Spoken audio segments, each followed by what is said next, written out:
Welcome to the Moral Tightrope, Why Good People Sometimes Choose the Wrong Path. This is a topic that I'm really excited about, and I hope you are too. Before we get started, I want to take a minute to introduce myself and cover some quick housekeeping points. For those of you who don't know me yet, I'm Amelia Delphonse. I am a BCBA, and I co-founded Master ABA with my twin sister, Diana Kelly. Through Master ABA, we help BCBAs gain confidence in their skills so they can have a greater impact with their clients. Our focus is on ethical, compassionate, client-centered practices. This lesson is eligible for CEUs. You can earn 1.5 ethics CEUs for completing this lesson, but you must watch the video all the way to the end. There will be a short quiz at the end of the lesson that you must complete to receive your CEU certificate. In the Get Your CEUs tab is information about how to update your BCBA number in your account. Please update your number before you complete the quiz. This will ensure that your certificate populates correctly. You can find your certificate by logging into your account on Master ABA Academy. Scroll all the way to the bottom of the sidebar menu on the left side of your screen and click on My Certificates. If for some reason you miss a step or have trouble with your certificate, email us at support@masteraba.com. We're happy to help with anything you need. This lesson is broken up into 3 main parts. You can download course notes and transcripts, as well as workbooks, checklists, and other helpful resources in the Resources tab of the lesson. You can find citations for the different reports and articles that I discuss in the References tab. The first part of the lesson will cover an overview of fraudulent billing in the field of ABA. The second part will review factors influencing unethical billing by BCBAs, and the final part will provide some action steps BCBAs can take to reduce motivation for unethical billing. Before we dive in, I want to tell you a little bit about how I became so passionate about some of the work that we're doing. It all started with a blog back in 2017 that evolved into what I needed to stand up against a company who prioritized profit over individual clients. Before moving to Florida in 2019, I spent my career working for nonprofit organizations. I taught at preschool at a nonprofit childcare center. I taught for Head Start. I worked for a community mental health center, and I became the clinical director for the ABA section of a larger nonprofit organization. Although there were challenges with every role, the number one priority for all these organizations was the care of the children and families. In fact, when I took over the role of clinical director for the ABA program for the large nonprofit, they were providing services free of charge for 4 children whose authorizations had expired because the previous BCBA failed to submit for reauthorization. They provided the service because it wasn't the family's fault the authorizations were expired. They did it because it was the right thing to do for the families. It was not a good financial move, as 2 of the children were receiving 30 hours per week of services. They were paying staff for a total of 100 hours of work per week that the company wasn't being reimbursed for. Can you imagine any other ABA company doing this? In 2019, I moved to Florida and took a job as a clinical director for a large for-profit ABA company. During the interview, they sold me on the job by saying that it was a lot like owning your ABA company, and with the support of the administrative team, I could focus on the clinical aspects of the center. It sounded perfect. I would be close to family and finally be warm. Working for that company, I had to make a lot of adjustments. We no longer paid staff for just being at the clinic. They only got paid for time with clients. This was a completely new idea for me, since at the nonprofit, we not only paid staff for their entire shift, whether they had a client or not, but we also paid for their 30-minute lunch break. At the nonprofit, we primarily served clients with Medicaid, but with the for-profit company, I was told to bring on clients with private insurance first before the clients who had Medicaid, even if they had been on the wait list longer. The nonprofit had grown from 26 clients to over 100 in just 2.5 years, so I was familiar with how to grow a clinic, but I had a real problem with bypassing clients with Medicaid. These are often the clients who need the services the most and who have the fewest resources. Among many other adjustments I had to make to adapt to the for-profit world, the final straw came when I started receiving a report every month that told me exactly how much money each client brought into the clinic. This was based on the number of direct service hours, supervision, parent training, and the rate that the insurance paid for each code. The first time I saw the report, I just stared at it. I couldn't believe what I was looking at. Personally, I will not make clinical decisions based on a report like this. It also doesn't change my decisions about which clients to bring into the clinic. With the clinic in New Hampshire, we were able to grow from 26 clients to over 100 in just 2.5 years and become the part of the nonprofit that generated the most revenue without a report like this. I just couldn't take it, so I left. I left the job that provided my family with insurance and financial stability. I left my role as a leader in an organization. I'm not suggesting that this is the right decision for everyone, but it was for me. I doubled down on growing my own business to supplement the income I was earning working as a part-time independent contractor for a nonprofit organization an hour away from where I lived. And 6 months later, my career shattered.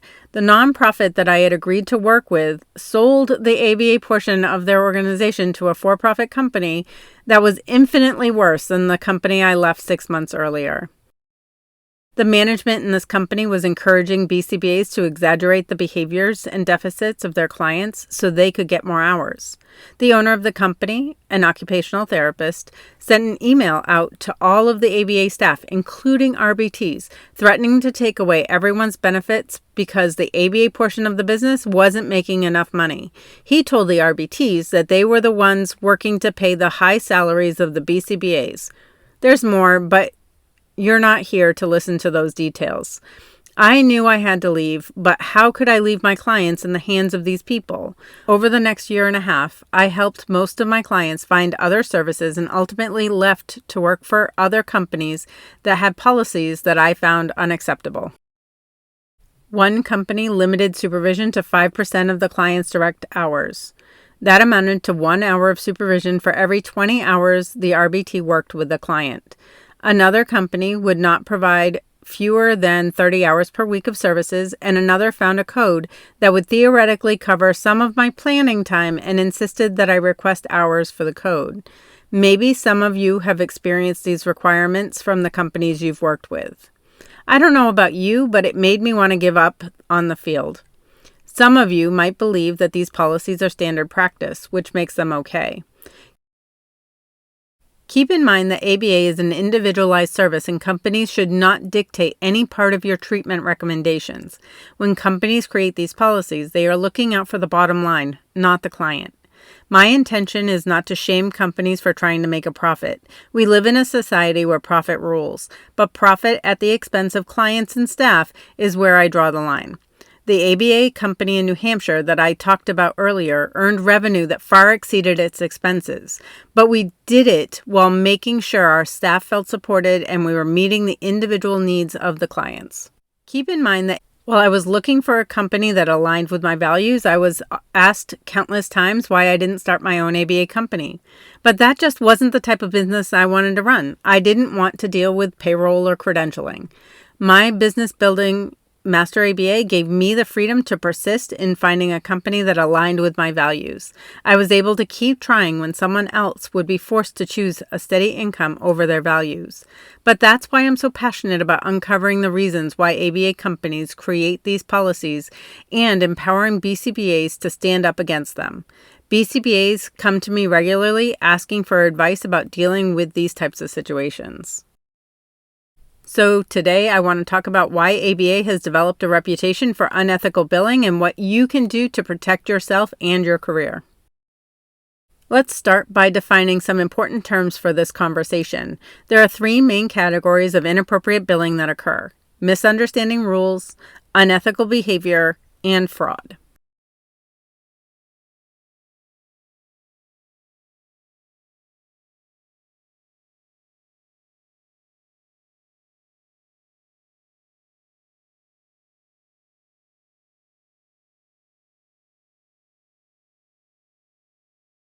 Misunderstanding the rules is what it sounds like. It's a misinterpretation of the billing rules as established by the payer. There is no intent to deceive or misrepresent services provided, yet billing is still inaccurate. These types of misunderstandings most frequently occur when a BCBA decides to begin their own practice and is working with multiple different insurance companies who have different rules. Some of these rules can be confusing. An example might be a company or BCBA billing for a meeting with school staff when the insurance company doesn't cover coordination of care services. It's critical to understand all the rules for each payer you work with. The rules can vary widely and could change frequently. Each payer publishes their rules and makes them available online. Ignorance of the rules does not make you exempt from having to follow them. You are liable for any billing errors you make, regardless of whether you know about the rule or not. Misunderstanding of billing rules may include making errors in regard to the intent of the billing code, bundled service, qualified healthcare professionals as defined by the payer, and the location of services. Many of the examples I provided about my experiences after moving to Florida, I would classify as unethical behavior. Unethical behavior can be defined as actions that violate moral principles or professional standards, even if they may not be illegal. The BACB provides the ethics code for behavior analysts as a guide. It's up to the individual BCBA to not only interpret the intent of the code, but also apply it to real-world situations that may not always be black and white. We will discuss the ethics code more in the next lesson, including why having a code does not always ensure that people choose ethical behavior over unethical behavior, even when they know the potential consequences. Here are some examples of unethical behavior that BCBAs may feel pressured to engage in. Providing services without proper supervision or training, providing less supervision than they deem appropriate, or providing services despite a conflict of interest. One of the examples I gave earlier is an example of fraud. Fraud is intentional deception with the aim of gaining an unfair advantage or benefit, often at the expense of another person or entity. The example of management staff telling BCBAs to exaggerate their clients' challenging behavior is fraud. It's intentionally misrepresenting their clients' needs for monetary gain. This behavior violates the ethics code and the law. There are consequences for these types of behaviors, but these consequences are not enough to prevent the behavior from occurring. Here are some examples of fraud: billing for services not provided, inflating service duration, submitting claims under a different provider, or providing services by a non-qualified service provider. None of you got into the field and planned to engage in any of these behaviors, and most of you, I'm sure, avoid them. But there are conditions that could arise where even ethical BCBAs feel justified or pressured into engaging in these behaviors, and that's what we will get into in the next lesson. The difference between misunderstanding and unethical behavior is intent. Misunderstanding the billing rules does not excuse you from the act of billing inappropriately, and you can be held responsible for any events that were billed inaccurately. The difference between unethical behavior and fraud revolves around the legality of the behavior. When a BCBA or ABA company engages in an intentional act of deception for financial gain, that's an illegal act. Generally, unethical behavior is a bit subjective, although the BACB provides us with some robust ethical guidelines. Unethical behavior may not be technically illegal. Fraudulent behavior is objectively wrong. At times, the line between fraud and unethical behavior can blur, and we aren't going to get into all the nuances. I just want to make sure we are all on the same page about these terms before we move on. Before we discuss the factors that make fraudulent billing happen, I want to talk about the prevalence of fraud in some of the cases that have been brought against ABA companies in recent years. It's difficult to determine the exact number of fraudulent billing cases in ABA prosecuted in the United States during recent years due to the lack of centralized data collection and reporting. I'm in Florida, and before moving here, I had heard rumors that there was a lot of fraud in the field here. I was still living in my happy little nonprofit bubble when I arrived and was shocked to see how widespread the issue really is. In a report by the Attorney General and Florida's Association for Healthcare Administration for the 2020 to 2021 fiscal year, there were 79 providers whose contract with Medicaid was terminated due to, quote, factors that are of a program integrity nature, end quote. In addition, there were another 14 ABA providers who were prevented from enrolling or re-enrolling as a Medicaid provider due to findings during an on-site pre-enrollment visit, criminal background screening, or due to federal exclusion. That's 93 ABA providers who Florida Medicaid found were engaging in unethical or fraudulent billing practices in 1 year. These numbers represent just a small portion of the total numbers for the field, since they are only from Florida's Medicaid program and only the providers who have been caught engaging in these behaviors. If you extend this out to the rest of the payers and throughout the United States, that's a serious number of ABA providers engaging in concerning billing practices. Some ABA companies have been reported as referring to billing fraud as a, quote, victimless crime, since it's the insurance companies who are footing the bill. Have you seen this on social media? I have. The reality is that we all pay for these services. The insurance companies get the money to pay for the services from taxpayers and premiums we pay. This money doesn't come from some magical place. Have you experienced a significant increase in your health insurance premiums? I know I have. Fraud isn't exclusive to Florida. It's happening across the United States, and new cases are being brought to the court often. Let's take a quick look at 4 big cases that have happened recently. I will link to all of the articles in the resources tab of the lesson if you're interested in learning more about these cases.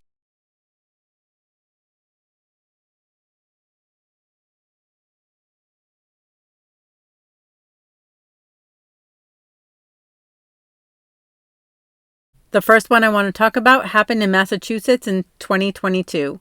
A BCBA and licensed mental health counselor was charged with Medicaid false claims and larceny over $1,200 for falsifying claims for ABA services that were never provided. The article also discussed related fraudulent billing for personal care attendant services that were also never provided. According to the article, these services could not have been provided as the client was either in an inpatient hospital or incarcerated during the time that the claims were made. Obviously, we can't provide services when an individual is in an inpatient facility or incarcerated unless you're working for the hospital or the prison, which this man was not. This is a clear case of fraud that's easy to prove, but not all of them are that easy. In February 2023, Applied Behavior Center for Autism in Indiana and its owner, Sherry Michael, was forced to repay $2 million due to fraudulent claims. These claims included billing concurrently for BCBA and behavior tech, upcoding the behavior tech services, billing for group services which are not covered by the payer, billing for individual services when group services were provided, billing for services that had already been paid for by third-party sources such as Medicaid. This is a long list of inappropriate billing activities. Anyone responsible for billing for a company must understand the rules for each payer they work with. Some payers will allow for concurrent billing of supervision, but most do not. Some allow for group services with prior authorization. What are the chances that this amount of services were billed due to a misunderstanding? Do these actions appear to be unethical or fraud? If you said fraud, you're right. This next case was in Florida in March of 2023. A behavior technician billed for more than $119,000 for services that she did not provide. The behavior tech colluded with parents of 2 young children.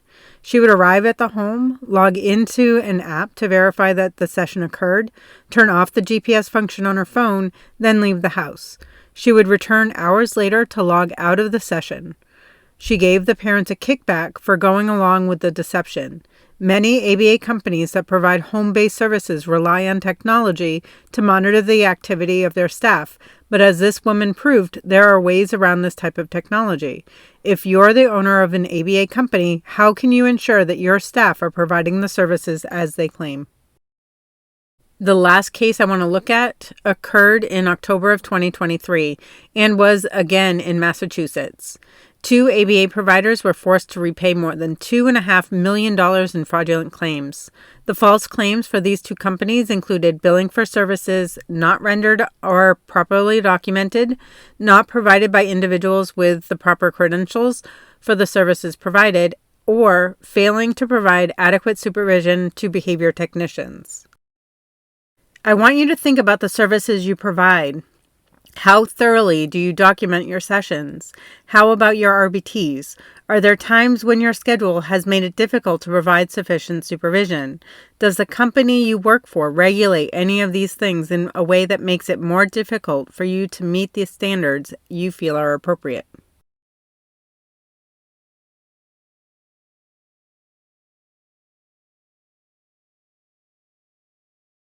One of the companies I considered working with as an independent contractor limits RBT supervision to 5% of the client's direct hours.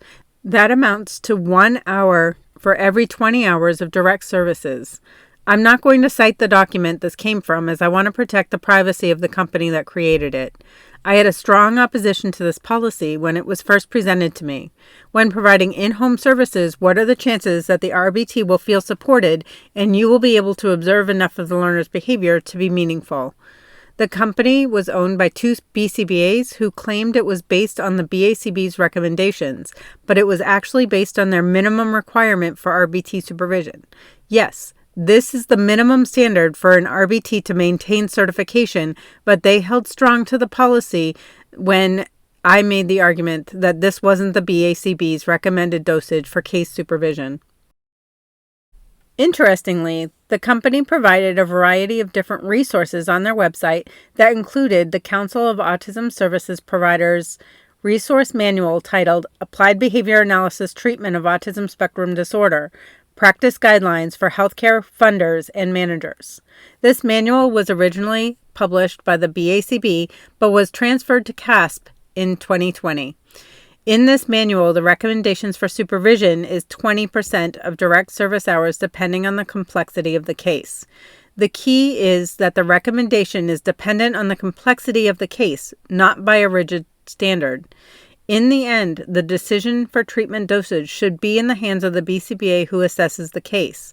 The BCBA is responsible to meet the standards of the insurance company who pays for the service, as well as the needs of the individual client and behavior technician. Have you looked at the policies for each payer you work with? Do you know what their requirements are for supervision? Most companies leave this up to the discretion of the BCBA, but some do have a minimum requirement. Think back to the case where the RBT colluded with parents to bill for services that were not provided. If there was adequate BCBA supervision and parent training on that case, do you think this could have been prevented? By the way, I refused to take any cases from the company that had the supervision policy. They stated that I could ask for a review of individual cases to be approved for a higher level of supervision. I decided that I could not support a company with these types of values. None of us go into the field with the expectation that we are going to engage in these types of behaviors. I'm sure that all of you started your journey because you were intrigued by the science and you wanted to help people. I'm sure that's true for the people involved in the cases we discussed, as well as the BCBAs who created the policy I found completely unacceptable. So what changed for these people? Somewhere the contingencies shifted that provided more reinforcement for those behaviors. That's what we're going to talk about next. Then, at the end of this lesson, we will cover strategies that you can use to protect your own contingencies and ensure your values stay strong. Now we are going to talk about contingencies. Fraud is a behavior and it is maintained by the same behavioral factors that maintain other types of challenging behavior. Earlier in this lesson, we talked about some examples of misunderstanding billing rules, unethical behavior, and fraud. Misunderstanding is an unintentional act of inaccurate billing, while unethical behavior and fraud are intentional. For this reason, we are going to focus on the contingencies that maintain these last two types of behaviors. In our journey to become certified as a BCBA, we all studied the BACB's ethics codes for behavior analysts. We are all required to earn ethics CEUs every certification cycle. I would venture to say that the vast majority of BCBAs go into the field with the intention of behaving ethically. So what happened to motivate the unethical behavior currently plaguing our field? Is it possible that the BCBAs who are engaging in these behaviors don't recognize that they are behaving unethically? Are these BCBAs lacking a personal moral code? The BACB is clear in their code of ethics about many behaviors related to ethical billing practices. The BACB has added 4 core principles to their ethics code. One of these principles is to behave with integrity. This principle states that behavior analysts fulfill responsibilities to their scientific and professional communities, to society in general, and to the communities they serve by behaving in an honest and trustworthy manner and not misrepresenting themselves, misrepresenting their work or others' work, or engaging in fraud. In addition to this core principle, there are some specific codes that relate to ethical billing practices, including Code 1.01, being truthful. This code states behavior analysts are truthful and arrange the professional environment to promote truthful behavior in others. They do not create professional situations that result in others engaging in behavior that is fraudulent or illegal or that violates the code. They also provide truthful and accurate information to all required entities. For example, the BACB, licensure board, and funders, and individuals such as clients, stakeholders, supervisees, and trainees, and they correct instances of untruthful or inaccurate submissions as soon as they become aware of them. Code 1.02, conforming with legal and professional requirements. Behavior analysts follow the law and the requirements of their professional community, for example, the BACB and licensure board. Code 1.03, accountability. Behavior analysts are accountable for their actions and professional services and follow through on work commitments. When errors occur or commitments cannot be met, behavior analysts take all appropriate actions to directly address them, first in the best interest of clients and then in the best interest of relative parties. Code 2.06, accuracy in service billing and reporting.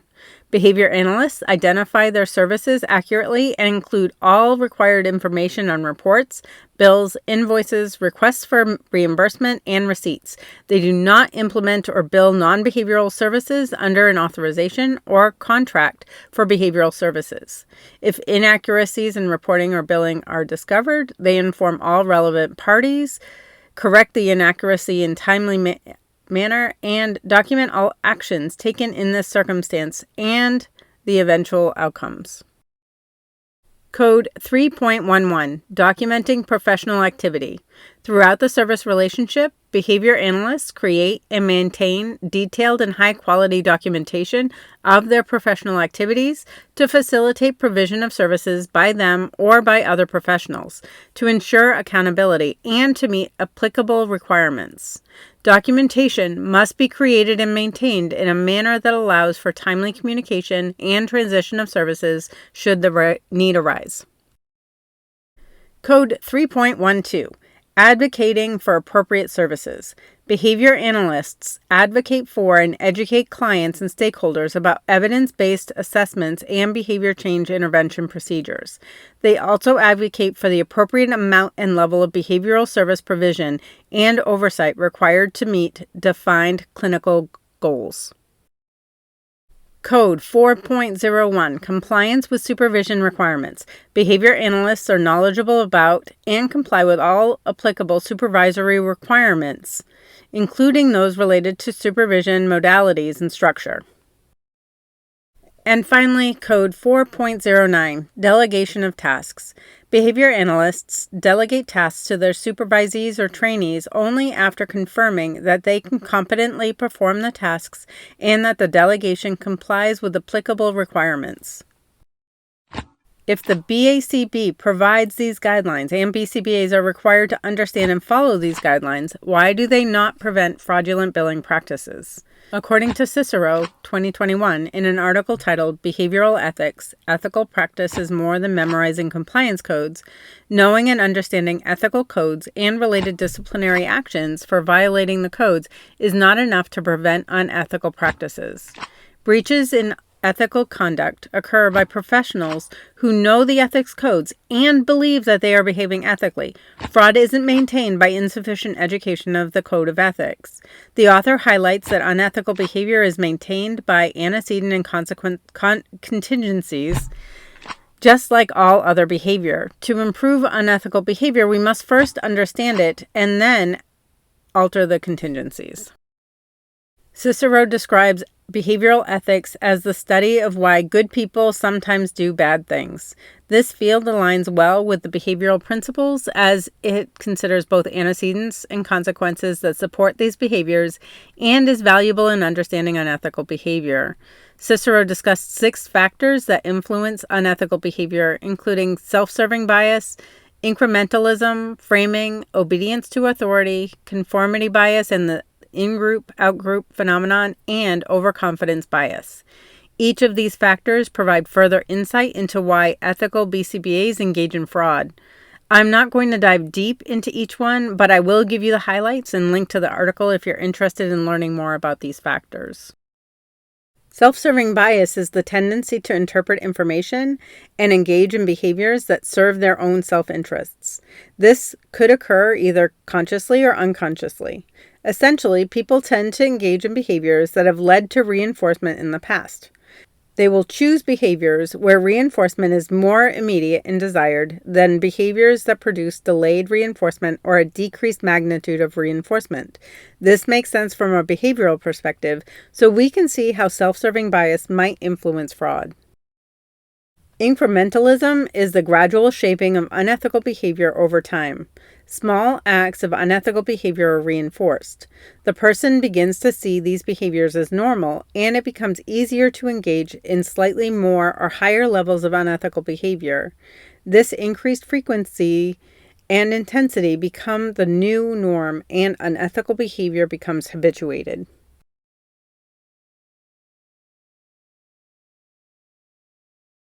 Framing refers to the way a situation is described to an individual.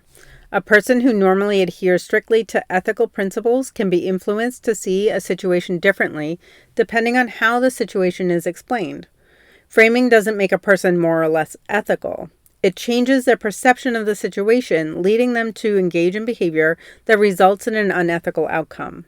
Framing makes different information salient and alters motivating operations by making stimuli more or less reinforcing given how information is presented. For example, you're working for a small ABA company. You have been happy with the company and respect the owner. The owner comes to you and explains that the insurance company that covers the services for one of your clients just cut their reimbursement rates. In order to make up for the loss, the owner wants you to change some of your supervision time to direct services since they also don't allow for concurrent billing during supervision. The owner explains that this will be necessary to cover the expenses for the client.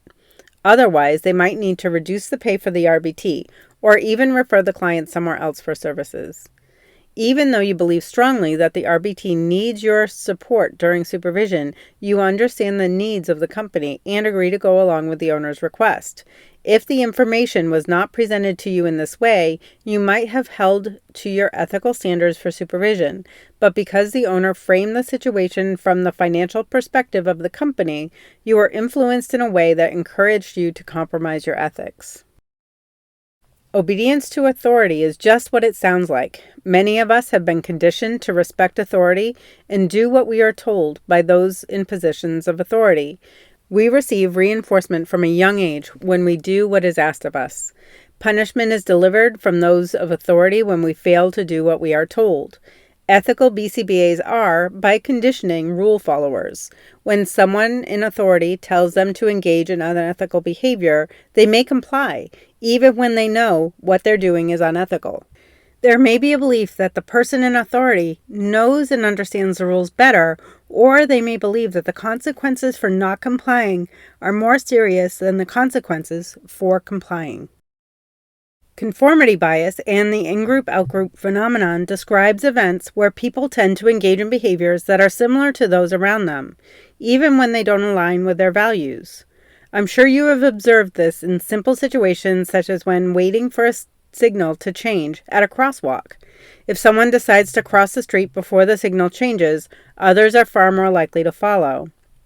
The in-group out-group phenomenon is similar, but it takes it a step further.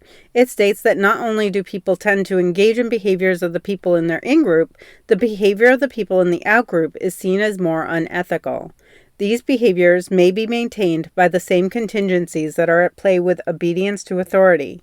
Behaviors that align with those in our in-group or conform with those around us are often reinforced, and those behaviors that are different often encounter punishment. The last factor discussed in the article is the overconfidence bias. This states that people often believe that they have more expertise in a specific area than they actually do. This holds true for personal ethics as well. People often think they have a stronger moral character than they actually do.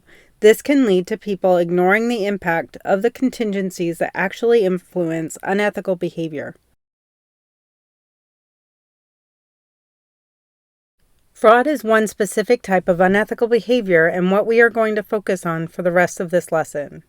It is not a new phenomenon and has been studied for decades in different fields in the for-profit business arenas such as finance, manufacturing, and pharmaceuticals. There is little established research in the clinical or medical fields, including in the field of ABA, but in looking at the models applied in the for-profit arenas, they appear to be relevant to many of the factors impacting our field today. In 1973, criminologist Donald R. Cressy published a model called the Fraud Triangle. This model looked at three important factors that supported fraudulent behavior that included perceived pressure, perceived opportunity, and rationalization.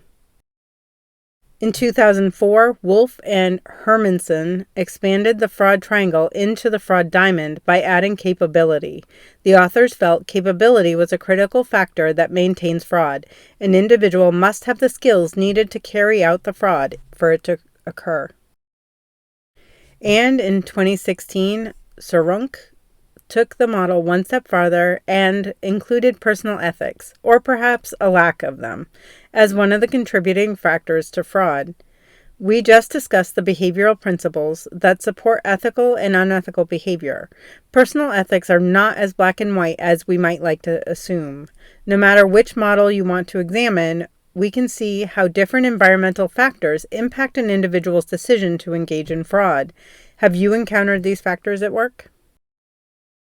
Perceived need or pressure to engage in fraud may serve as a setting event or establishing operation for fraudulent behavior. I know that I have been pressured to generate more billing, limit supervision, and exaggerate symptoms. Staff who rely on their income to pay their bills might feel pressure when they have clients who cancel or when they can't get enough clients to fill their schedule. What pressures do you feel? If you've heard people saying that they exaggerate a client's symptoms so they can get the services they need because the insurance company just doesn't understand ABA and doesn't provide the needed hours, you have heard someone rationalizing their behavior. Often people are reluctant to say some of these things out loud for fear of being judged by others. Here are some more ways that a BCBA might try to rationalize fraudulent billing. Everyone else is doing it, I'm just keeping up. This rationalization minimizes the seriousness of the behavior by assuming it's widespread, making it acceptable. It's just a little padding, the insurance companies overcharge anyway. This justification minimizes the impact on the system and justifies personal gain by framing it as a response to perceived unfairness. I'm not hurting anyone, I'm just helping them get the services they need. This ignores the financial burden and potential harm caused by inaccurate billing, including limited access to services for others. It's not really fraud, I'm just rounding up the numbers. This downplays the severity of the act by minimizing the discrepancy and focusing on technicalities. And no one will find out, I'm careful and discreet. This relies on a false sense of security and ignores the possibility of audits. investigations, or unethical breaches. Opportunity abounds in the field as it can be impossible to monitor the activities of every billable staff member. Perceived opportunities to engage in fraud serve as an antecedent to fraudulent behavior. Here are some ways that you and other staff have the opportunity to engage in fraudulent billing. Padding session times by adding extra minutes to documented service durations beyond what was actually provided. Double billing for overlapping services by billing for services provided concurrently as if they were separate sessions. Backfilling documentation by retroactively adding details to service notes after the session to justify higher billing. Upgrading service codes by billing for a higher level of service than was actually provided. Unbundling services by breaking down a single service into multiple smaller ones to increase billable hours. Misrepresenting service intensity by exaggerating the complexity or difficulty of the provided services to justify higher billing. And using billing software for manipulation by utilizing features of billing software to inflate durations, create multiple entries, or manipulate codes. These are only a few examples of the opportunities that exist in the field for engaging in fraudulent billing activities. People can get creative when there is a perceived need or pressure. When Wolf and Hermanson expanded the fraud triangle to include capability, they recognized that the individual must have the skills needed to engage in the fraudulent behavior. They must have the skill to exploit the opportunity available to them in order to engage in fraud. Capability is a component of the behavior of fraud. To engage in this behavior, the individual must understand the billing system, the codes used for billing, and the oversight or lack thereof of billable events. They need the technical skills to alter the system, like the RBT did in the case that involved deactivating the GPS function on her phone. Without the skill, the RBT would not have engaged in fraud, at least not successfully.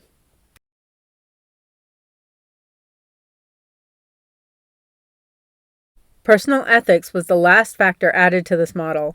As we talked about, there are important behavioral principles that influence unethical behavior, even for people with strong ethics.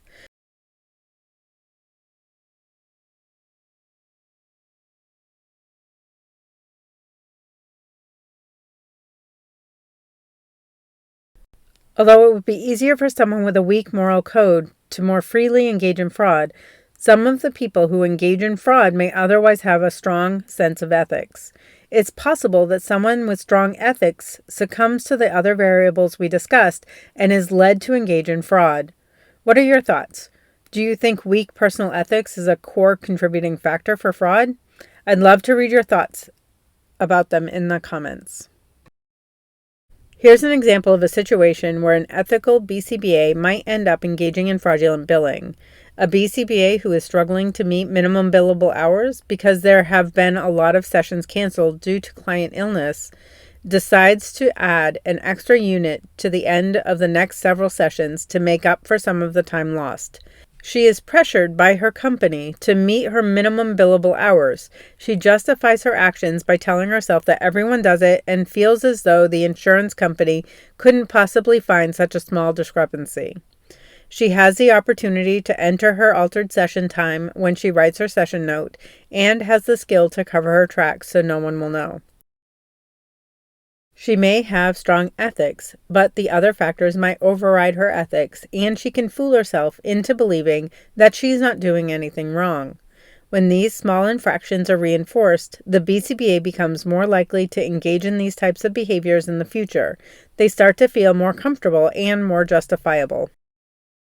When all these factors are present, fraud is not only possible, but likely. If any of these factors are missing, fraud becomes less likely. If we can mitigate all these factors, we could eliminate fraud entirely. Of all the factors, the need for the revenue or pressure for billable hours trumps all the other factors. If there is no need or pressure, the opportunity is likely to be overlooked and the rationalization and capability wouldn't be needed. Of course, those with weak personal ethics may consciously choose to engage in fraud, But if we could eliminate the need and pressure for ethical BCBAs, we could go a long way toward changing the direction our field is headed in. To address this, we have to look at the source of the need and pressure. BCBAs often invest a significant amount of money in school, supervision, and other resources to achieve their certification. There are often expenses within their job that are not covered by the company they work for. BCBAs have worked hard to become certified and rightly feel as though they should be earning a salary that allows them to live comfortably without working 60 hours per week. In addition to the needs that BCBAs have, many are under an overwhelming amount of pressure to produce revenue for the company. Some of this pressure is related to the growing trend of private equity firms buying ABA companies. With the introduction of mandated insurance coverage for ABA services in the mid-2010s, ABA companies became a hot commodity and private equity firms started scooping up smaller companies. A report by the Center for Economic and Policy Research in 2023 reports that 85% of all mergers and acquisitions that occurred in the autism services field between 2017 and 2022 were completed by private equity firms. This is a level that's not seen in other industries.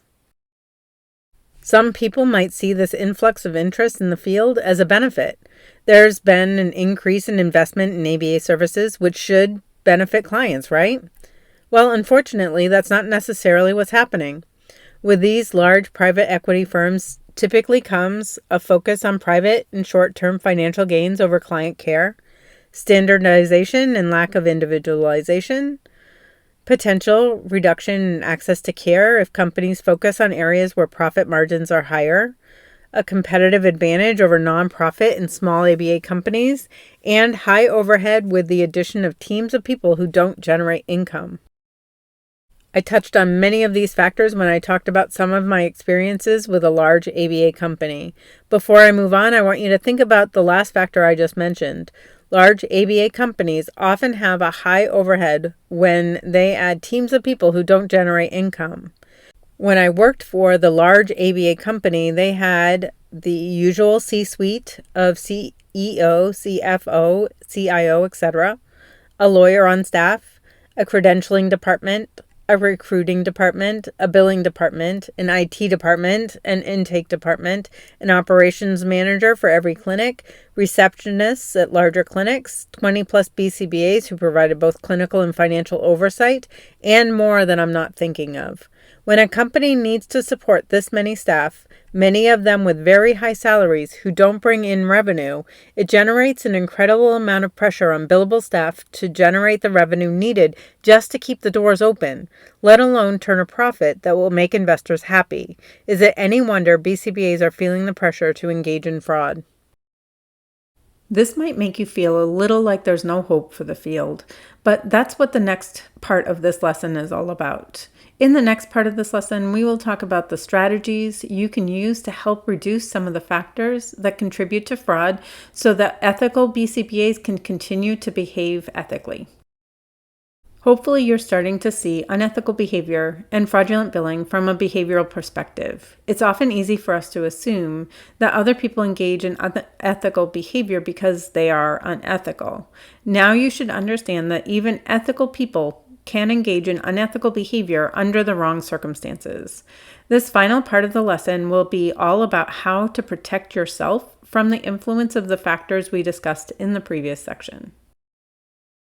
Now we are going to cover strategies that you can use on your own to mitigate many of these factors. Although there are a lot of ways you can change existing contingencies, we're going to focus on these 5 strategies for individual BCBAs. Developing an awareness of your personal biases through reflection and feedback. Joining a community of professionals with strong ethical standards to ask questions and receive feedback from. Reframing situations from a client-centered perspective so that the client's needs always come first. Questioning authority when directives conflict with your ethical principles. And exploring alternative income streams that are not solely reliant on billable hours. If you are an ABA business owner, there are a few more strategies you can use to encourage and support your staff to engage in ethical behavior. These include modeling and reinforcing ethical behavior at all levels of leadership within the organization, avoiding the temptation to tie compensation or bonuses to amounts billed or collected, ensuring that BCBAs have the resources and support needed to meet their professional and financial needs without resorting to fraudulent billing, and diversifying revenue sources to reduce the risk of pressuring staff to generate more billing. If you don't own the ABA company you're working at, it's unlikely that you will have the ability to implement these strategies. Depending on your employer, you may be able to make some suggestions, or you could consider seeking out a company that has some of these strategies in place. We will walk through each of these 9 strategies before we wrap up. If you have any other strategies that you find helpful, share them in the space below. We love to hear what works for other professionals. Developing an awareness of personal biases is an important first step in reducing the chances that you will engage in unethical behavior. Who here thinks they're completely free of bias? Hopefully none of you raise your hand. Everyone has biases, both conscious and unconscious. Biases are simply our pre-existing beliefs and assumptions, and they can significantly influence our thoughts, feelings, and actions. In the context of ethical behavior, there are 4 main biases you should be aware of: self-serving bias, obedience to authority bias, conformity bias, and overconfidence bias. To change your biases, you must first become aware of what they are. So how do we do that? Through your experiences as a BCBA, you've become very good at assessing the behavior of other people. But you probably don't spend a lot of time thinking about your own thoughts and behavior. Self-reflection is likely one of those activities that doesn't take priority over the other tasks you do. Maybe you feel that as a behavior analyst, the activity isn't tangible or concrete enough to be useful. Think of self-reflection as an analysis of your own private events. Understanding your private events will help you shape your behavior and ensure that your behaviors align with your values. Here are some specific steps you can take to become more aware of your personal biases. Set aside dedicated time for self-assessment on a regular basis. Start a reflective journal to document daily experiences, challenges, and decisions. Cultivate mindfulness to observe thoughts and feelings without judgment. Actively seek feedback from peers, supervisors, and colleagues, and discuss challenging cases, ethical dilemmas, and personal reactions to client interactions with a supervisor or mentor.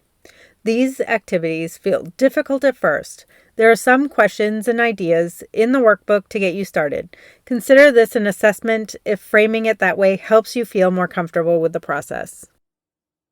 Joining a community can be a valuable strategy for BCBAs to foster ethical behavior, receive support, and engage in ongoing professional development. Make sure that the community you join shares the values you want to emulate. As we talked about earlier, the in-group, out-group phenomenon will make it more likely that your thoughts and actions will align with others in the community. Here are some places you can look for communities to join. Professional organizations related to behavior analysis, such as Association of Professional Behavior Analysts or similar organizations.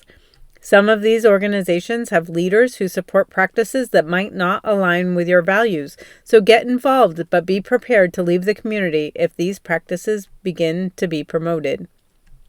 Local ABA chapters or associations. Participate in meetings, events, and networking opportunities to build relationships with other BCBAs and share insights or ethical considerations in the field. Online forums and discussion groups dedicated to behavior analysis. Engage in conversations, seek advice, and share experiences related to ethical challenges within the field. You can find many of these on social media such as Facebook, LinkedIn, or Reddit. Keep in mind that opinions abound on these discussions.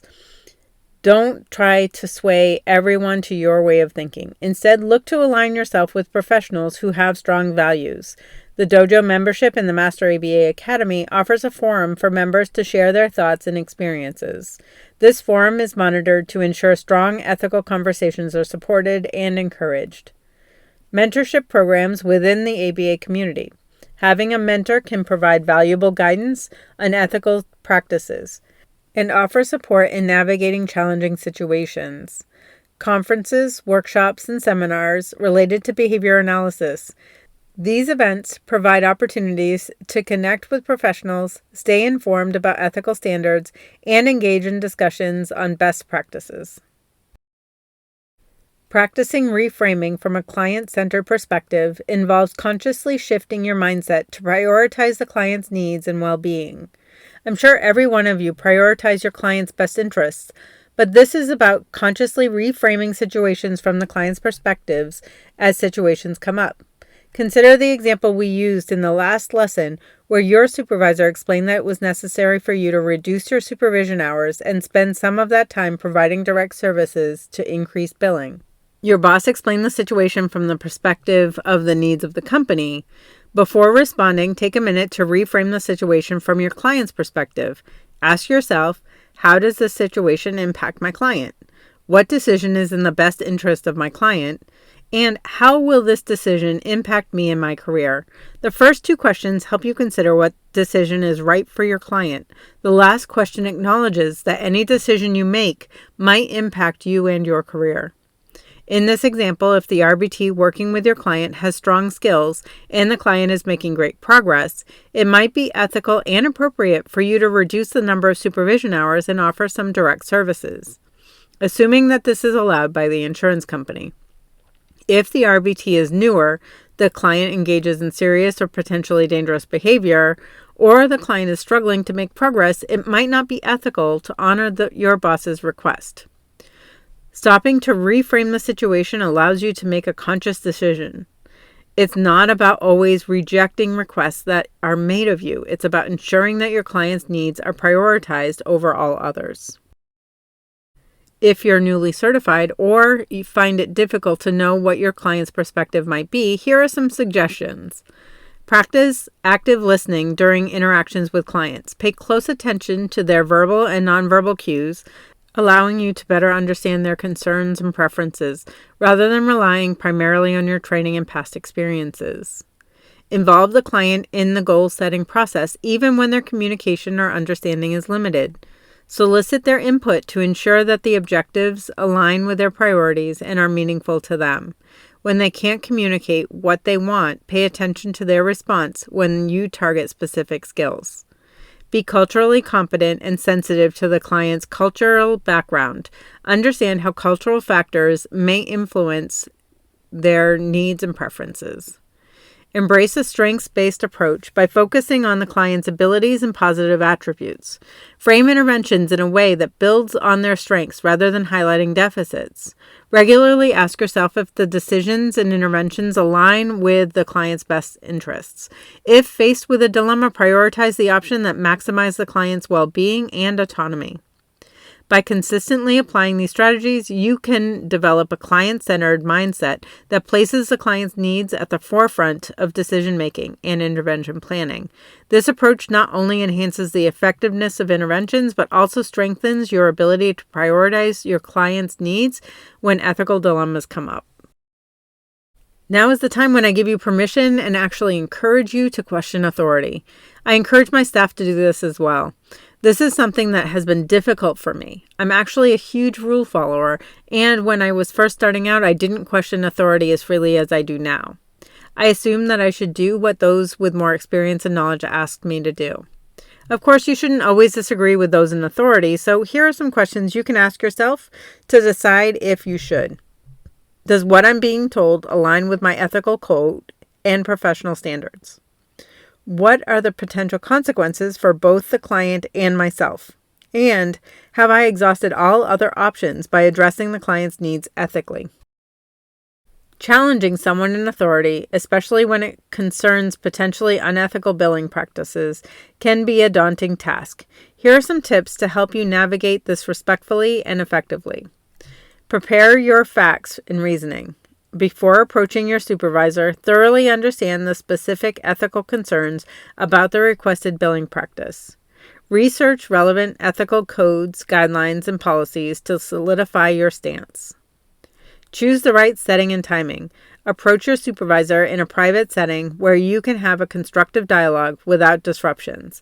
Avoid confrontational situations during stressful times or in front of others. Start with appreciation and openness. Acknowledge your supervisor's position and expertise.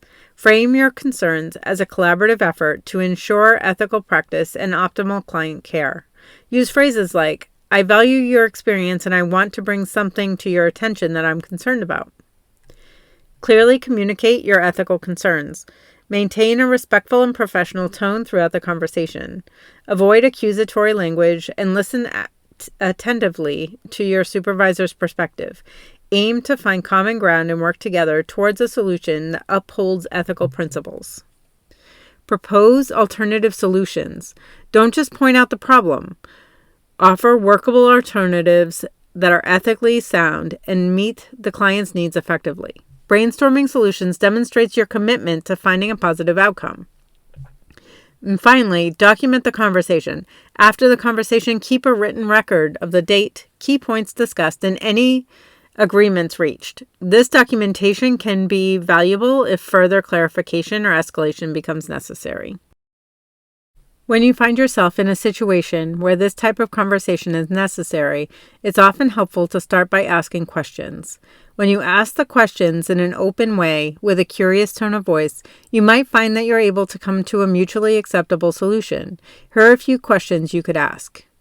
Can you please clarify the rationale behind this billing approach and how it aligns with the requirements of the insurance company? I'm concerned that this approach might not be in the best interest of the client in terms of specific potential harm. Have you considered alternative options that align better with the client's needs?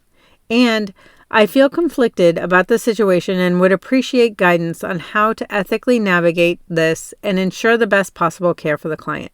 Do you have any suggestions for me to further explore this or seek additional resources? Asking questions might help you understand the situation from a different perspective and eases you into the conversation without being confrontational. Diversifying income through additional revenue streams offers BCBAs financial stability and autonomy, creating a buffer against economic uncertainties and external pressures. By developing additional sources of income outside of billable hours, BCBAs can reduce their reliance on a single revenue stream. This diversification lessens the perceived pressure to engage in unethical billing to meet their personal financial goals. When BCBAs have diverse income sources, they can prioritize client-centered practices without feeling pressured to meet a minimum number of billable hours. This focus on meeting clients' needs rather than meeting financial quotas reduces the pressure to engage in fraudulent billing. Financial stress is a common factor that may lead individuals to engage in unethical behavior. Exploring alternative income streams can alleviate financial stress, creating a more conducive environment for ethical decision-making.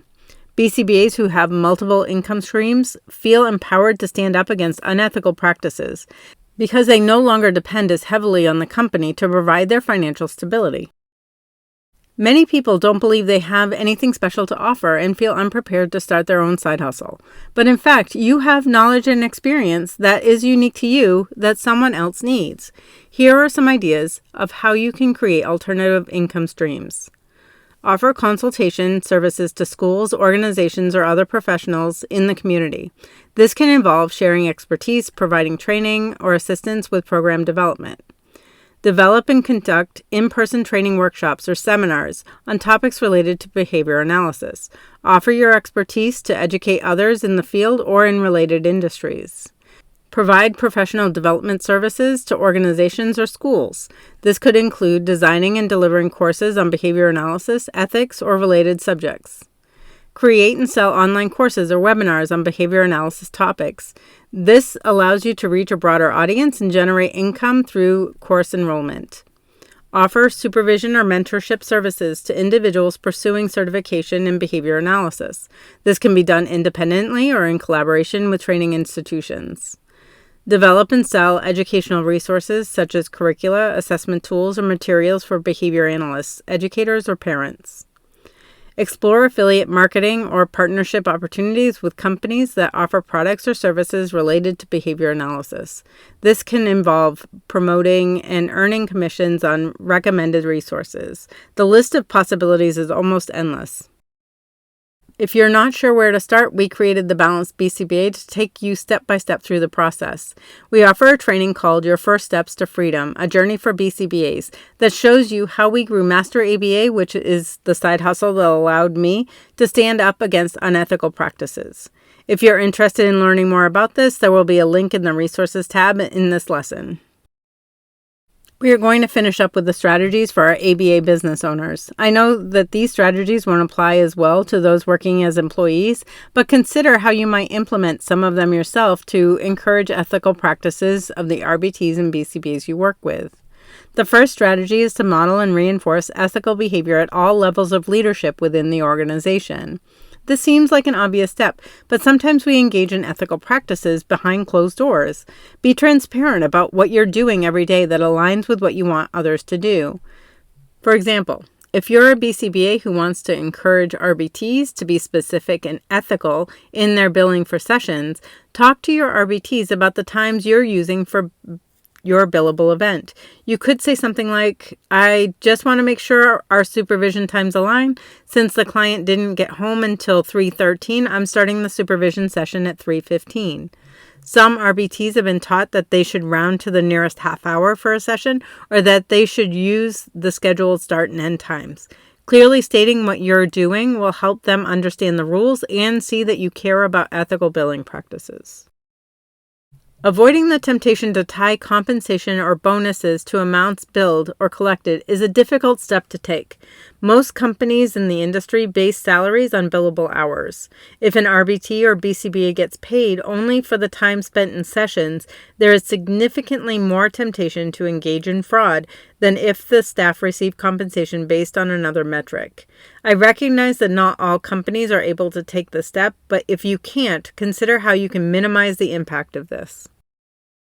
At the nonprofit where I was the clinical director in New Hampshire, all our BCBAs were salaried employees with no minimum billable hour requirements, and our RBTs were paid hourly from the start of their workday until the end. They were even paid for a 30-minute lunch break.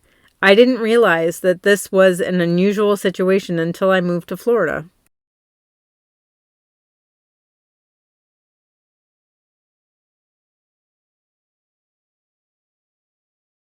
How did we manage this? We had an exceptionally low turnover rate, partly due to the way we compensated staff and the culture that we created in the clinic. We encouraged and supported staff in pursuing advanced degrees in the field. We also had very few staff on the payroll who didn't generate billing. We had the administrative director, her assistant, and an RBT who spent half her day doing scheduling and billing. We didn't have a C-suite or recruiting department. We had no lawyer on staff. When you minimize the staff who don't generate billing, you can treat the staff who do much better. I realize that this isn't possible for all companies, but think about the impact of the pay structure for your staff on their ability to behave ethically. Ensuring that staff needs are met is crucial for creating a work environment that minimizes the perceived need or pressure to engage in unethical billing practices or fraud. Here are several strategies that business owners can employ. Offer competitive salaries and benefits that align with industry standards. Adequate compensation contributes to employee satisfaction and reduces financial stress, decreasing the temptation to engage in fraudulent billing for personal gain. Foster open and transparent communication within the organization. Keep staff informed about financial goals, ethical guidelines, and the importance of maintaining integrity in billing practices. A culture of transparency builds trust and shared values. Invest in professional development opportunities for staff members. This includes training sessions, workshops, and conferences that enhances their skills and knowledge. A commitment to professional growth can contribute to job satisfaction and loyalty. Encourage and support a healthy work-life balance. Implement flexible work arrangements or policies that prioritize employee well-being. Staff who feel supported in managing their personal and professional lives are less likely to succumb to pressures that may lead to unethical practices. Recognize and appreciate the efforts of staff members. Regularly acknowledge their contributions and achievements. Feeling valued in the workplace fosters a positive work culture and reduces the desire to engage in unethical practices out of frustration or disillusionment. Establish a system for regular performance feedback and evaluation. Clearly communicate expectations, provide constructive feedback, and offer opportunities for improvement. A well-defined performance management system helps employees understand their role in ethical billing practices. And foster a collaborative team environment where employees feel included in decision-making processes. Encourage input on ethical considerations and billing practices, making employees feel more invested in maintaining the integrity of the organization. By implementing these strategies, business owners can create a supportive and ethical work environment that addresses the needs of their staff. Meeting these needs contributes to a positive workplace culture and reduces the perceived pressure or need for employees to resort to unethical billing practices or fraud. The final strategy we will cover is diversifying revenue sources to reduce the risk of pressuring staff to generate more billing. I won't spend a ton of time on this as it's similar to what I recommended for BCBAs. When a company has income coming in from multiple sources, pressure is reduced for the company and that is passed to the staff. Companies can diversify their income by providing consultation services to schools, clinics, or other organizations working with individuals with autism. Creating an online platform with resources like video tutorials, downloadable materials, or subscription-based content. Developing technology solutions or applications related to behavior analysis. This may include creating tools for data collection, assessment, or intervention, or writing articles, books, or other publications related to behavior analysis. Income can be generated through book sales, article submissions, or speaking engagements. When there is revenue coming in that isn't tied to billable hours, the number of hours the company bills to insurance becomes significantly less important. There's no need to require RBTs or BCBAs to meet a minimum number of hours. Combining these strategies builds a company culture that prioritizes client needs and minimizes pressure on staff. And that about wraps it up. In this course, we dove into crucial aspects of ethical considerations and professional conduct for BCBAs. We explored the complexities surrounding fraudulent billing practices and strategies to maintain the highest ethical standards. We examined the factors influencing unethical billing and identified strategies to reduce the perceived need or pressure to engage in such practices.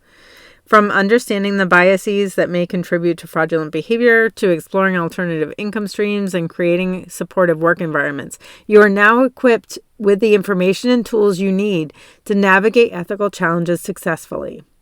As BCBAs, fostering a client-centered perspective, prioritizing transparency, and actively participating in professional communities are essential elements of strengthening your ethical foundation. By continually reflecting on personal biases, embracing alternative income sources, and promoting an ethical workplace culture, BCBAs can elevate the standards of their practice and contribute to the integrity of the field. The commitment to ethical decision-making is an ongoing journey, and the insights gained in this course serve as a foundation to help you navigate complex ethical dilemmas with confidence and integrity. By incorporating these principles into your daily practice, you can not only enhance the quality of services provided to clients, but also contribute to the overall advancement and credibility of the field. Thank you for your dedication in maintaining the highest ethical standards in your professional journey as a BCBA. Just a few final things to finish up. Make sure you have completed the final quiz. In the quiz, you will be asked to attest that you have met the requirements to earn your CEUs. That includes watching the entire video. The BACB awards CEUs based on time, so you must watch the whole video.